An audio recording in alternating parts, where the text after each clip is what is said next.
Hello and welcome to SKB shorts Hindi. यार ठीक तरीके का खेल नहीं खेला गया यार। हम लोग जो बैटिंग हमने देखी है खासकर मिडिल ओवर्स में 18 ओवर से लेके तकरीबन 35 ओवर तक 18 to 35 India has not played good cricket. वरना इस पिच पे अपनी जो बैटिंग है उसको तो कम से कम 320 बनानी थी और इसके वजह से हम मैच हार गए। और डैरिल मिचेल ने अद्भुत तरीके से खेला है, काफ़ी अच्छी तरीके से उन्होंने पारी को संभाला और इसके वजह से न्यूजीलैंड ने ये मैच जीत लिया और सीरीज 1-1 पर है। इस मैच के बारे में बात करेंगे। Let's get start. सबसे पहली बात यार, अगर आंकड़ों की बात की जाए तो 21 से लेकर 30 ओवर तक इंडिया 34 यानी 2 विकेट गंवाकर सिर्फ 30 रन मारे। उसी स्टेज में अगर न्यूजीलैंड की इनिंग्स की कंपैरिजन की जाए तो न्यूजीलैंड 21 ओवर से लेकर 30 ओवर तक उन्होंने 67 रन्स बनाए विदाउट एनी लॉस। तो जो दूसरा विकेट गिरा हेनरी निकल्स का, उसके बाद विलियम और डैरिल मिचेल का जो पार्टनरशिप हुआ है वो पार्टनरशिप एक्सेलरेट करता गया। मोमेंटम उनकी बढ़ती गई और इंडिया को उन्होंने प्रेशर में धकेलते हुए मैच जीत लिया।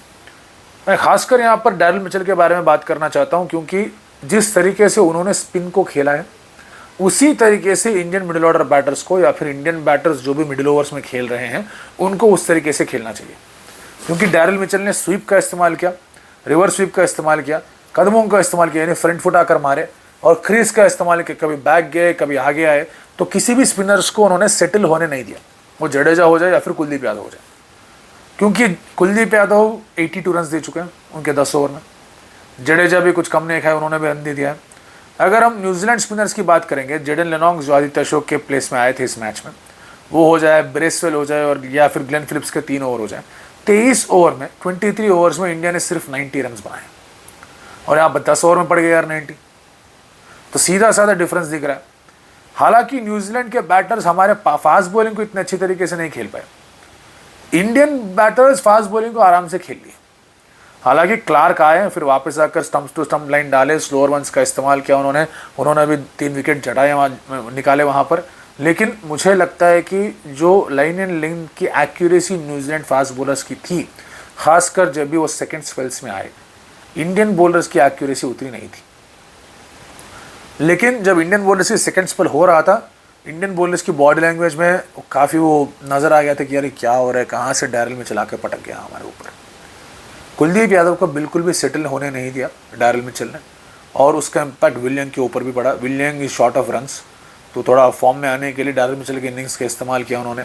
दोनों के बीच की पार्टनरशिप ज़बरदस्त पार्टनरशिप रही है और यहाँ पर थोड़ी शिकायतें भी हैं शुभमन गिल से। यार अब 11वां ओवर में दूसरा विकेट गिर जाता है आपका, या फिर 12वां ओवर में दूसरा विकेट गिर जाता है, इमीडिएट आपको कुलदीप यादव को लाना चाहिए ना। हाँ मैं मानता हूँ, ठीक है, नीतीश रेड्डी को 2 ओवर दिया, देखना चाहते थे कि कैसा बॉलिंग करेगा क्या नहीं करेगा, but who is your prime bowler boss? Kuldeep Yadav लेर किया तो आना चाहिए। आप कुलदीप यादव को कब लाए? जब डैरिल मिचेल सेटल हो गया तब लाया आपने कुलदीप यादव को। ये गलत बात हुई ना यार। ठीक है, मैं समझ सकता हूँ कि कुलदीप यादव वहाँ पर डैरिल मिचेल के खिलाफ रन खा रहे हैं इसलिए थोड़ा उनको वेट करके लेके आएंगे, बट जब आपके 2 विकेट गिर गए हैं और डैरिल मिचेल नया आया है, 2-3 अच्छे ओवर वहाँ तो निकालना चाहिए कुलदीप यादव के। वहाँ पर मुझे टैक्टिकली थोड़ा बहुत फ्लॉ नज़र आई। अगर बैटिंग की बात की जाए तो एक पीरियड में श्रेयस स्लो हो गए, कोहली भी स्लो हो गए और दोनों के दोनों क्विक सक्सेशन में आउट हो गए। फिर इसके बाद राहुल और जडेजा को थोड़ा वेट करना पड़ा और इसके वजह से एवरेज स्कोर जो है इस विकेट पर वो है 322। इंडिया ने 284 मारे यानी कि 40 रन कम। इस बैटिंग के साथ इंडिया को कम से कम 330 मारने थे। अगर हाँ नीतीश रेड्डी लास्ट में एक्सेलरेट करते हुए आउट हो गए थे, वो रह जाते तो 310 तक पहुँच ही जाते, लेकिन 310 भी मार देता यार न्यूजीलैंड। 320 330 की स्कोर की ज़रूरत थी, खासकर जब डैरिल मिचेल ऐसा फॉर्म में है तो।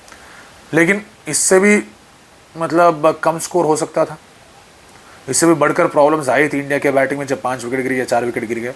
लेकिन केएल राहुल की तो दाव देनी पड़ेगी, काफ़ी अच्छा खेला उन्होंने, बहुत ही ट्रिकी सिचुएशन में आए, 4 विकेट निकल गए, उसके बाद तो कोई खासकर बैटिंग भी नहीं है तो उनको इनिंग संभालनी पड़ी। लास्ट में अकेले उन्होंने मार दिया, तो 100 मारा उन्होंने, काफ़ी अच्छा प्रदर्शन किया। नंबर 5 या नीचे उनका तीसरा शतक है ये। लेकिन अनफॉर्चुनेटली जो भी उनकी ये पारी की कंट्रीब्यूशन रही है इस मैच में, वो पूरा पानी में चला गया क्योंकि इंडिया की बॉलिंग ठीक तरह से नहीं है। 11th से लेके 40th ओवर तक जब भी इंडिया 4 विकेट से ज़्यादा निकाला तो इंडिया ने मैच जीता। जब भी वो 4 विकेट से कम निकाले या फिर 2 विकेट या 1 विकेट निकाले वो मैच हार गए। इस बार 11 to 40 ओवर में इंडिया की सिर्फ 2 विकेट आई थी। कुलदीप यादव ठीक तरह से बॉलिंग नहीं डाल पा रहे थे, फिर रोहित शर्मा के साथ उनकी काफ़ी कुछ कहासुनी हुई, फिर उसके बाद उन्होंने लाइन बदली, वो ओवर में मौका भी मिला डैरिल मिचेल का, कैच ड्रॉप हो गया प्रसिद्ध कृष्णा के साथ, अगर प्रसिद्ध कृष्णा ने कैच ड्रॉप कर दिया उसके बाद कहीं मुड़कर देखने का मौका नहीं मिला यार। वहाँ पर अगर डैरिल मिचेल आउट हो जाते तो इंडिया मैच बना देता वहाँ पर, लेकिन फील्डिंग भी ठीक तरह से नहीं है, बॉडी लैंग्वेज ठीक तरह से नहीं है, इंडिया वर आउटप्लेड। अगर मिडिल ओवर्स की प्लेइंग की बात की जाए, टैक्टिकली इंडिया वर पोर, मैंने जिक्र किया उसके बारे में ऑलरेडी।